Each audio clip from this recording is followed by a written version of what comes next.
Chairman new Karachi town محمد یوسف، vice chairman Shoaib بن ظہیر یقینی طور پر جن کا تعلق الخدمت سے ہے، وہ اپنے افسران و ملازمین کے جائز حقوق اور مفادات کا اب تک تو 2 سال گزر جانے کے باوجود بھی تحفظ کرتے چلے آ رہے ہیں اور ان کی کارکردگی کا اعتراف بھی کرتے ہیں، اور خصوصاً چاہے محکمہ سینیٹیشن ہو، جو کبھی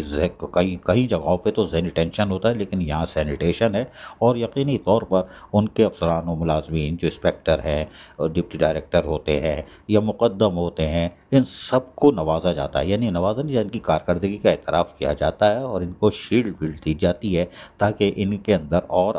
عوامی خدمت کا جذبہ نمودار ہو، اور یقینی طور پر محکمہ کراچی کا سینیٹیشن ڈپارٹمنٹ حرکت میں بھی ہے۔ لیکن ہم نے بتایا کہ یہ جائز مفادات کا تحفظ کرتے ہیں۔ گزشتہ روز بتایا تھا M&E کے ملازم ریٹائر ہوئے تو ان کو باعزت طریقے سے رخصت کیا۔ آج انہوں نے محکمہ سینیٹیشن کے انسپیکٹر اکرام صدیقی کو بھی ریٹائر ہونے پر جہاں رخصت کیا، وہیں پر لیو انکیشمنٹ کا پیسہ یعنی چیک بھی ان کے حوالے کر دیا کہ آپ بھی عزت سے جائیے تاکہ آپ کا بھی چولہا جلتا رہے، اور یقینی طور پر یہ خوش بھی اور مطمئن بھی ہوں گے۔ عزیز عارف، KBS بلدیاتی نیوز، کراچی۔